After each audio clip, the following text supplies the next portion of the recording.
মায়ের গর্ভে যখন ছিল পরীক্ষিত মহারাজ, সেই সময় অশ্বত্থামা ব্রহ্মাস্ত্র চালিয়েছেন উত্তরার গর্ভে।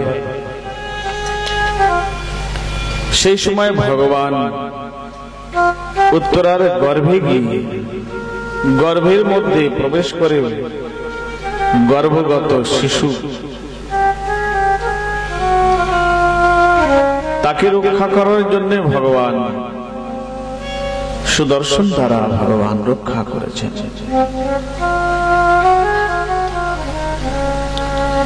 আজ সেই পরীক্ষিতের জীবনে ঋষি কুমার শব্দের অস্ত্র চালিয়েছে। ভগবান শব্দ দ্বারা রক্ষা করার জন্য আজ ভগবান ব্যাস পুত্র হয়ে উপস্থিত হয়েছে। 16 বর্ষ কিশোর মূর্তি শ্যাম বরণ দিগম্বরম।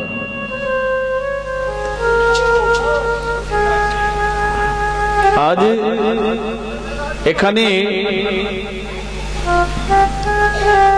যে সমস্ত ঋষিগণ উপস্থিত ছিলেন তারা সবাই সুখদেবজি মহারাজের থেকে সবাই বড় বয়সে। সুখদেবজি মহারাজ কিশোর মূর্তি, কিন্তু সাধু সাধুকে জানেন। যখনই সুখদেবজি মহারাজ শ্যাম বর্ণ অপূর্ব শোভা দর্শন করে ঋষিমুনি বুঝতে পেরেছেন এ কোনো সাধারণ বালক নয়। এই সুখদেবজি মহারাজের চরণে সবাই সাষ্টাঙ্গ প্রণাম করলেন। সাথে সাথেই পরীক্ষিত মহারাজও প্রণাম করলেন। ভক্তি জগতে বয়সে বড়র সাথে কোনো লেনা দেনা নেই। ভক্তি জগতে যার মধ্যে জ্ঞান আছে, ভগবত জ্ঞান, তিনি এই জগতে সব থেকে বড়। পরীক্ষিত মহারাজ যখনই প্রণাম করেছেন, প্রণাম করে চিন্তা করলেন এমন মহান সাধু, এমন মহান বৈষ্ণব কোথায় পাবো? আমার হৃদয়ে যে ব্যথা কথা আমি একবারে বলেই ফেলি। সুখদেবজি মহারাজ কোথাও গেলে গোদহন কাল পর্যন্ত থাকেন, তার বেশি থাকেন না, এমন বিতরাগ মহাত্মা। সর্বত্র ভ্রমণ করেন। এই সুখদেবজি মহারাজ অপূর্ব শোভায়মান। পরীক্ষিত মহারাজ প্রশ্ন করলেন, ম্রিয়মানস্য কিং কর্তব্য?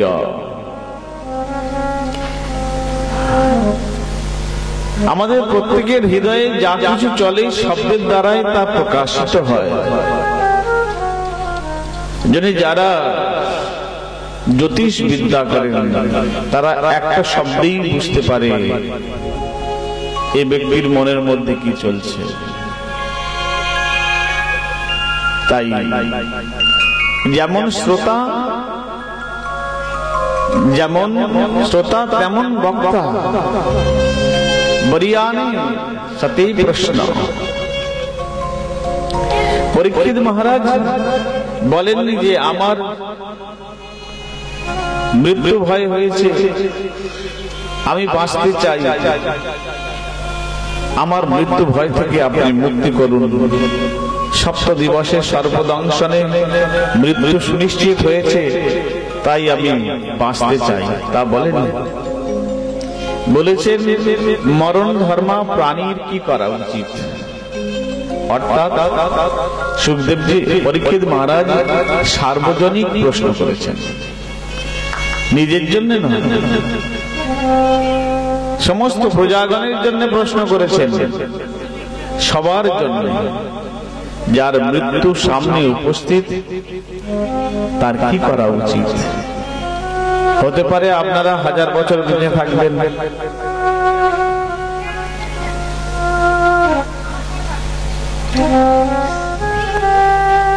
যত্নশীল হতে হবে।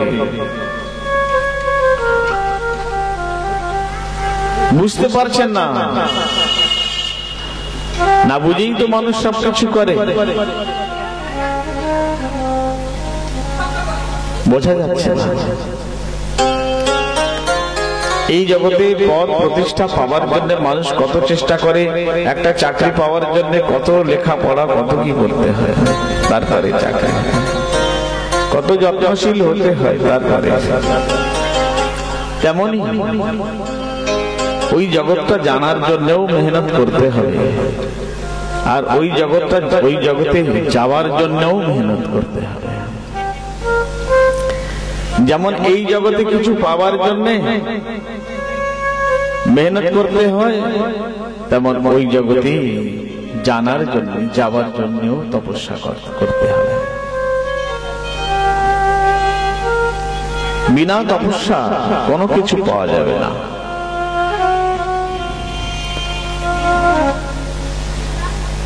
আজ সুখদেবজি মহারাজ বলছেন, বরিয়ানি সতি প্রশ্ন কৃতে লোক হিতম নিপহ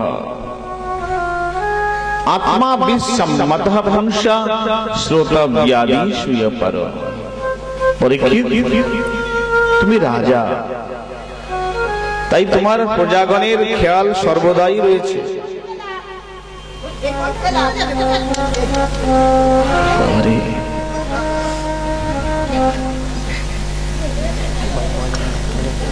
হরে কৃষ্ণ।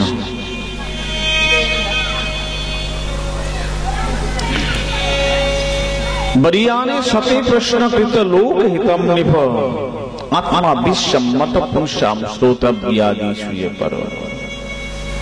হে পরীক্ষিত মহারাজ, সমস্ত প্রজাগণের জন্য এই সুন্দর প্রশ্ন। জগতের মানুষ এই প্রশ্ন করার কারোর কাছে সময় নেই। কারোর কাছে সময় আছে? বিদেশে যখন মানুষ বয়স হয়ে যায়, তখন তো তাদের আধ্যাত্মিক চেতনা না থাকার জন্য সমাজের লোক, সংসারের লোক তাকে রিজেক্ট করে দেয়। কেননা বিবাহের কোনো শেষ নেই, পুত্র পরিবারের কোনো ব্যাপার নেই। আপন হাত জগন্নাথ, যতক্ষণ হাত চলবে ততক্ষণ জীবন, যতক্ষণ পা চলবে ততক্ষণ জীবন। আমাদের এখানে বৈদিক কালচার বেঁচে আছে বলে এখনো বাবা মাকে সবাই দেখে, কেউ রাস্তায় ফেলে দেয় না। সরকারি ব্যবস্থাতে তার জন্য বৃদ্ধাশ্রম জায়গায় জায়গায় করা আছে। সরকারি ব্যবস্থায় যাদের হাত পা পড়ে যাবে, হুইল চেয়ার গাড়ি আছে, সারাদিন ঘুরতে থাকবে। যাদের শক্তি সামর্থ্য আছে, সমুদ্রে ছিপ ফেলে, না হলে মনোরঞ্জন করে কোনোভাবে জীবন কাটানো। থানে অথানে পড়ে মৃত্যু, যেখানে সেখানে মৃত্যু। তেমনি আমাদের ধীরে ধীরে সেই সমস্ত কালচার আসছে, বুঝতে পারছি না। শাস্ত্রে বলেছেন ব্রহ্মচর্য গারস্থ বানপ্রস্থ সন্ন্যাস। সন্ন্যাস জীবন কি? জীবনের 5টি গতি হয়, বারবার বলি। 25 বছর পর্যন্ত নিজের জীবন, 25 থেকে 50 পর্যন্ত কুকুরের জীবন, 50 থেকে 60 না 25 থেকে 50 গাধার জীবন, 50 থেকে 60 কুকুরের জীবন, আর 60-এর পরে 80 পর্যন্ত পেঁচার জীবন, তারপরে যদি বেঁচে থাকে অজগরের জীবন। কেন? হয়তো আপনাদের সাথে তা হতে পারে না, কিন্তু শাস্ত্রে সেটাই বলেছেন। 25 বছর পর্যন্ত বাবা মায়ের অর্থ ধ্বংস করো, পড়াশোনা করো, যা কিছু আনন্দ ফুর্তি তার মধ্যে আছে, এটা হচ্ছে নিজের জীবন। তারপরে হরে কৃষ্ণ। এক সাইডে বসুন, আপনি এক সাইডে বসুন না। হরে কৃষ্ণ, আপনি এক সাইডে বসুন। বলে বৃন্দাবন বিহারী লাল কি জয়। আপনি এখন থেকে এক সাইডে বসুন, ক্যামেরাম্যান আসবে তখন অসুবিধা হবে।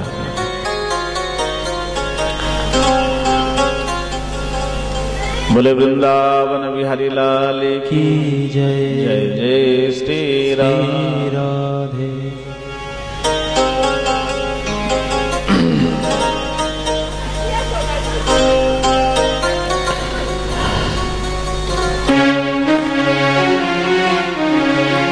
हे गोविंद हे गोपाल हे दयाल हे गोविंद हे गोपाल हे दयाल हे गोविंद हे गोपाल हे दयाल हे गोविंद हे गोपाल हे दयाल प्राणनाथ अनाथ सखे प्राणनाथ अनाथ सखे दीन दर्द निभा हे गोविंद हे गोपाल हे दयाल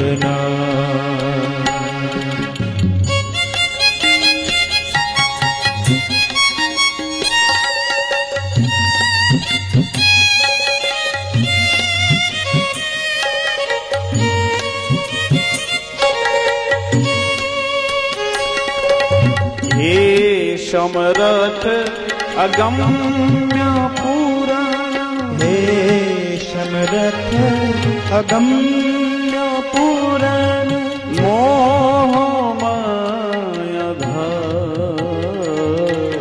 हे गोविंद हे गोपाल हे दयाल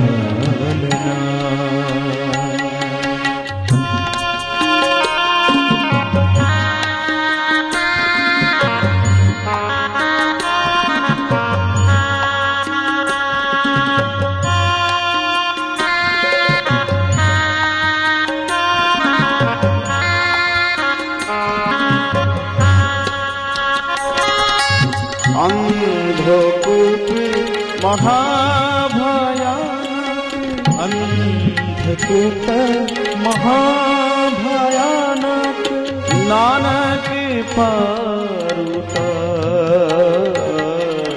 अंधकूप महाभयानक नानक पारुतार हे गोविंद हे गोपाल हे दयाल हे गोविंद हे गोपाल हे दयाल हे गोविंद हे गोपाल हे दयाल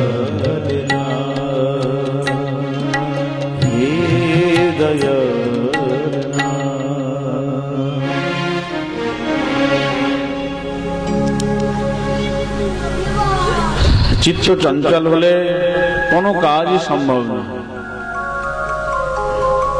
सब समय चित्तকে শান্ত রাখতে হবে।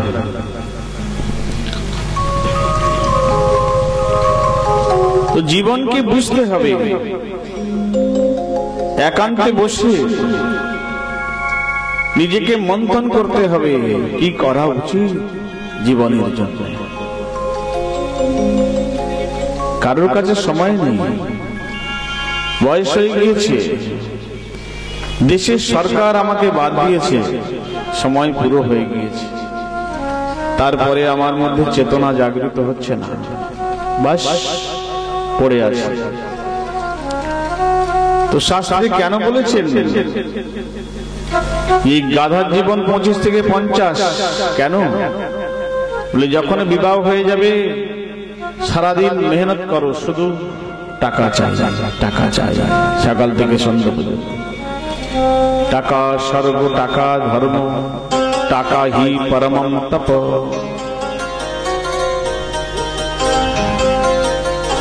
যদ গৃহে গৃহে টাকা নাস্তি হা টাকা টাকায়তে। যার গৃহে টাকা নেই সে দিন রাত চিন্তা করে কি করে টাকা আসবে, কি করে টাকা আসবে, কি করে টাকা। এই সময় এইরকম দশা। টাকা স্বর্গ টাকা ধর্ম টাকা হি পরমম তপ। যদ গৃহে টাকা নাস্তি হা টাকা টাকায়তে। ওই টাকা মৃত্যু সময় টাকার বিছানা করে শুয়ে থাকো, কোনো কাজে আসবে না। চোখে মুখে টাকার বান্ডিল বেঁধে দিলেও কোনো কাজে আসবে না। চিত্তের মধ্যে যদি আনন্দ হয়, তাই কবি দাস বলেছেন, जब हम पैदा हुए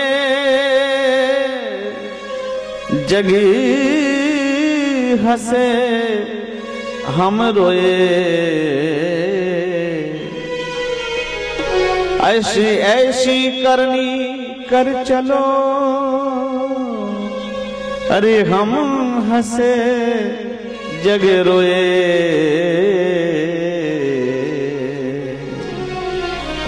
ऐसी करनी कर चलो। যখন আমাদের জন্ম হয় সেই সময় কি হয়, জগতের লোক সবাই বলে দেখো সুন্দর বালক হয়েছে, সবাই হাসে, ইয়া সুন্দর বালিকা হয়েছে, হাসে। কিন্তু ऐसी करनी कर चलो हम हंसे जग रोए। আমি তো হাসতে হাসতে চলে যাব, তো জগতের লোক সবাই কাঁদতে থাকবে। ऐसी करनी कर चलो हम हंसे जग रोए। परीक्षित निद्रया हि यते नरकम। যেটা বলছিলাম জীবনের পাঁচটা গতি, গাধার জীবন বুঝতে পারছেন, সারা জীবন গাধা যেমন মাল বোঝা বয়ে বেড়ায় গাধা, আর গাধা যেই বুড়ো হয়ে যায় তাকে ছেড়ে দেয়, মালিক আর খেতে দেয় না, বোঝা বইতে পারে না, ছেড়ে দেয়। জঙ্গলে যতদিন জীবন আছে ঘাস ফুটো খেয়ে যতদিন জীবন আছে, বাস রোগগ্রস্ত হয়ে যায়, তার মধ্যে কারোর পা খারাপ হয়ে যায়, কারোর শরীর খারাপ হয়ে যায়, এইভাবে জীবন শেষ। তারপরে কুকুরের জীবন কেন বলেছে? কুকুর কি করে? সারাদিন ঘৌ ঘৌ করে। একটা কুকুর শুয়ে আছে, আরেকটা কুকুর বলছে কি ব্যাপার তুমি ঘুমাচ্ছ কেন দিনের বেলা? বলে রাতে আমার কাজ আছে। বলে কি কাজ আছে? বলে কাজ আছে তুমি জানো না? বলে কি কাজ আছে বলো তো? বলে কেন ঘেউ ঘেউ করতে হবে না?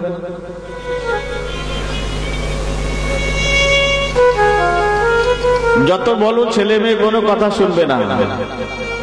বলে তোমাদের সময় পার হয়ে গেছে, এখন আমাদের সময়, আমরা বড় হয়ে গেছি, সরকারের নিয়ম অনুযায়ী আমাদের বয়স হয়ে গিয়েছে, এখন আমাদের মতো বাঁচতে দাও। তারপরে হচ্ছে পেঁচার জীবন। ঠাকুর দাদার জীবন হচ্ছে পেঁচার জীবন। যা সম্পত্তি আছে সব নাতিপুতি বসে থাকবে, দাদু কখন টপকাবে আর আমরা সব নিয়ে নেব। শুধু চোখ দিয়ে দেখতে পারবে সম্পত্তি, কিন্তু ব্যবহার করতে পারবে না। চোখ দিয়ে দেখা সারা হবে, আর কোনো কিছু হবে না। তারপরের জীবন হচ্ছে 80 বছর পর্যন্ত যদি বাঁচে, তারপরে যদি বাঁচে অজগরের জীবন। বাস, অজগর যেমন নিঃশ্বাস প্রশ্বাসের দ্বারা যতটুকু আহার সঞ্চয় করতে পারে ততটুকুই, যা সকাল থেকে সন্ধ্যা পর্যন্ত যা কিছু খাবার দেবে বাড়ির লোক, তাতেই গুজারা করে জীবন নির্বাহ করতে হবে। এই হচ্ছে জীবনের গতি। सुखदेव जी महाराज बोलছেন পরীক্ষিত, নিদ্রয়া হি यते नरकम व्यवायेन चबावय दिवाचरते हया राजन कुटुंब भरणेन वा। বড় সুন্দর কথা বলেছেন সুখদেব জি মহারাজ। বলে নিদ্রয়া হয়াতি রাজন, রাত্রে বেলা আমরা এখন আপনারা বসে আছেন, কারোর কাছে জীবন আছে 30 বছর, কারোর কাছে 40 বছর, কারোর কাছে হতে পারে 50 বছর জীবন আছে। যারা বাচ্চা আছে তাদের কাছে একটু বেশি আছে, 60-70 বছর। তো যদি আমি ভাবি 50 বছর আমার জীবন, তো 25 বছর তো রাত্রি তো ঘুমিয়ে কাটাই। আর 25 বছর আছে আমার কাছে, তা 25 বছরে আমি কি করব? হ্যাঁ,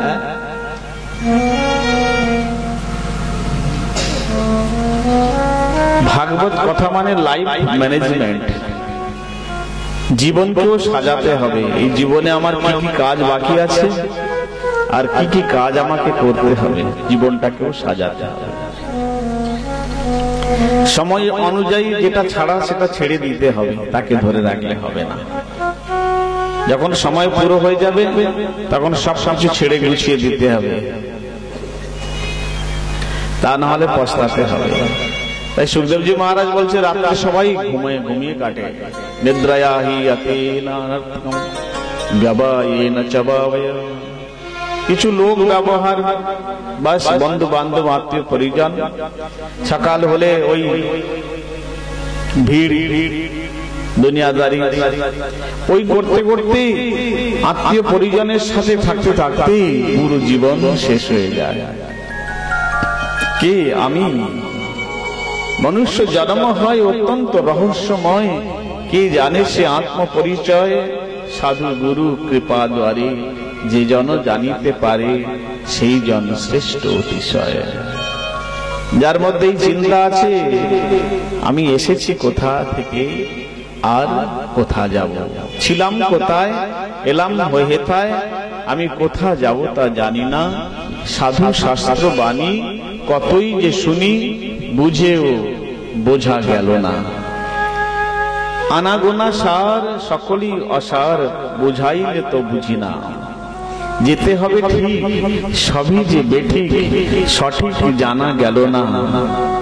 অন্তিম আগত তবে পদ নত, তব পদে নত হয়ে দাসে সন্ত কয়, রাঙা পদে ঠাই দিও গো গোসাই, হরি পদে স্থান চায়।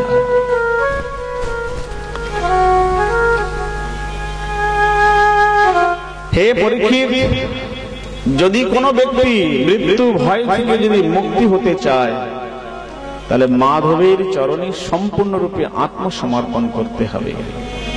পরীক্ষিত, তস্মাৎ ভারত সর্বাত্মা ভগবান ঈশ্বর হরি, শ্রোতব্য কীর্তিতব্যস্য স্মর্তব্যশ্চ চতা ভয়ম।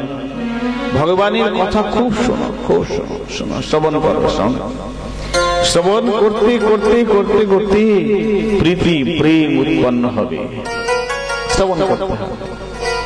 জানি বিনু না হয়ে প্রতীতি, বিনু প্রতীতি হয়ে নেহি প্রীতি। যতক্ষণ আমরা কোনো কিছু বিষয় না জানবো ততক্ষণ আমাদের প্রেম উৎপন্ন হবে না। যখন আমরা জানব তখন আমাদের প্রেম উৎপন্ন হবে।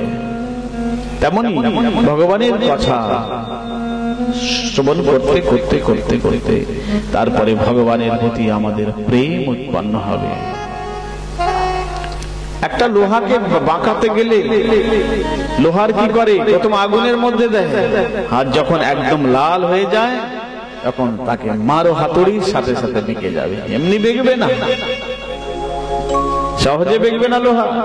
তেমনি আমাদের এই মন লোহার থেকে ভয়ঙ্কর। একে কি ভগবানের দিকে বেঁকানো যায়?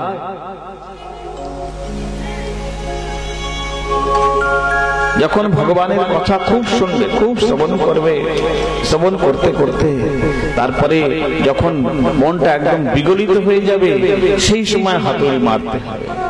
দুষ্ট মন, তুমি বারবার আমাকে পতনের দিকে নিয়ে যাচ্ছ। মনের গতি সব সময় নিচের দিকে যায়। জলের গতি যেমন সব সময় নিচের দিকে থাকে, মনের গতি তেমনই সব সময় নিচের দিকে থাকে। জল যদি উপরে করতে হয়, জল যদি তার গতি উপরের দিকে করতে হয়, তাহলে যন্ত্র ব্যবহার করতে হবে। আর মনের গতি যদি উপরে করতে হয়, তাহলে মন্ত্র ব্যবহার করতে হবে। জলের গতি সব সময় যেমন নিচের দিকে ধাবিত হয়, তেমন মনের গতিও সব সময় নিচের দিকে ধাবিত হয়। মন হি তো আমাদের শত্রু। তোরা মন দর্পণ कहलाए, मन ही में ईश्वर। কোন কবি লিখেছেন, मन ही ईश्वर, मन ही देवता, मन से बड़ा ना कोई।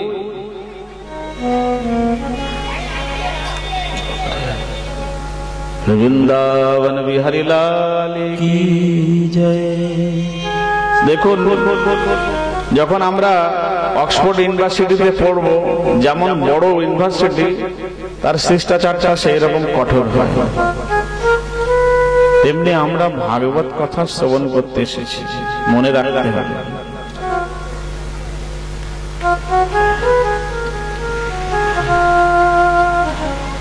ভাগবত কথা। সুখদেবজি মহারাজ বলছেন, আমি কিছু জানতাম না, আমি নির্গুণ সত্তাতে এইভাবে বসেছিলাম ধ্যান করে।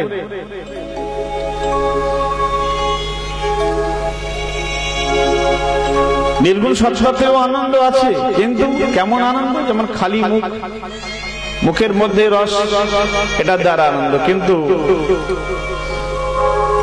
এই আনন্দ পরিপূর্ণ নয়। মুখের মধ্যে যখন মিশ্রি যাবে তখন কেমন আনন্দ? তো তেমনি আমি নির্গুণ সত্তাতে বসেছিলাম, কিন্তু যখনই ভগবানের মহিমা আমার কর্ণে পড়েছে, তখনই মানব আমার চিত্তের সাথে সাথে পরিবর্তন হয়ে গিয়েছে। তুলসীদাস গোস্বামী তিনি রামচরিত মানস লিখতে লিখতে ভগবানের করুণা দর্শন করে দু নয়নে অশ্রু আর থামাতে পারছেন না। জঙ্গলের মধ্যে পাথর হয়ে পড়ে রয়েছে অহল্যা। ভগবান এমন করুণাবান, ভগবান সেখানে পৌঁছে গিয়েছে, আর সেই অহল্যাকে ভগবান উদ্ধার করলেন নিজ গুণে কৃপা করে। ভগবান কত করুণাবান, কত দয়াবান। তাই গোস্বামী তুলসীদাস বলছেন, আশ কহি দীন বন্ধু হরি, কারণ রহি তো দয়াল। तुलसीदास शटता ही भज, छोड़ कपट जंजाल। अरे এই সংসারে বিভিন্ন কপটতা এসব ছাড়ো, ভগবান এমন দয়ালু, সে দয়ালু ভগবানের মহিমা গুণগান করো। বর্তমান সময়ে সবাই বলে, আরে ভগবানের নাম করা তোমার এখন সময় হয়নি। ভগবানের নামের জন্য কারোর সময় লাগে বুঝি?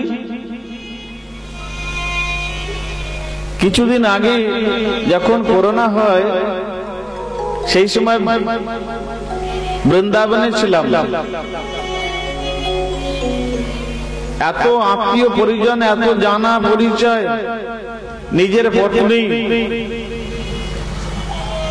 তারা কেউ ধারে বাড়ে আসে না যখন করোনা হচ্ছে। আমাদের আশ্রমের মাতাজি, তার করোনা হয়েছে। প্রথম তো বুঝতে পারিনি, জ্বরে ভুগছে। সকালবেলা হাত ধরে যখন দেখলাম জ্বর, তা আমাদের আশ্রমের একটা ছেলে আছে, তাকে বললাম তুই মোটরসাইকেলের পিছনে নিয়ে রামকৃষ্ণ মিশনে যা, চলে যা। সেখানে টেস্ট করেছে, সাথে সাথে তার করোনা। আরো 4 জন ছিল, আমরা সব একসাথে ওঠা বসা করি। সেই সময় বলছে এখনই তোমাদের চেক করতে হবে, শুরু করোনা। সেই সময় যার বাড়ি হবে সাথে সাথে সরকার টিন দিয়ে ঘিরে দেবে, খাও না খাও, মরে যাও, পচে যাও, বাচ্চার ধার বাড়ে কেউ আসবে না। আমরা সাথে সাথে চেক করালাম, নেগেটিভ এলাম। নিত্য প্রতি আমি কিন্তু ভগবান একমাত্র বাঁচাতে পারে, আর কেউ বাঁচাতে পারে? যার কেউ নেই, তার ভগবান আছে। আমরা দুজন মাত্র পূজারী আর আমি দুজন ঠিক ছিলাম, আর সব পজিটিভ এসেছে। সবাই ট্রিটমেন্ট করিয়েছে, মাতাজিকে ভর্তি করা হলো। রামকৃষ্ণ মিশনে ম্যাক্সিমাম ফ্রি, তাও হয়েও 3-4 লাখ টাকা খরচা হয়ে গিয়েছে 7-8 দিনের মধ্যে। তারপরে ঘরে এসেছে, 14 দিন পুরো হয়নি, কোয়ারেন্টাইন থাকতে হয়। তারপরে কেউ খেতে দিতে যায় না। আমরা দুজনে, পূজারি আমি, সবকিছু, সমস্ত কিছু, বাজার ঘাট থেকে আরম্ভ করে সবকিছু করেছি ভগবানের সেবা। কোনো আমরা বুঝতেই পারিনি যে করোনা হয়েছে। শুধু দেখতে যেতাম বিকালে কার বাড়ি করোনা হচ্ছে, কার সরকারি ঘিরে দিচ্ছে। বিকেলে হাঁটতে হাঁটতে যেতাম আশপাশে, এসে একটা পরিবারে কোটি কোটি টাকা, দুটো ছোট ছোট বালক আর বিশাল বড় বিজনেস, দুটো স্বামী স্ত্রী দুজনে মারা গিয়েছে।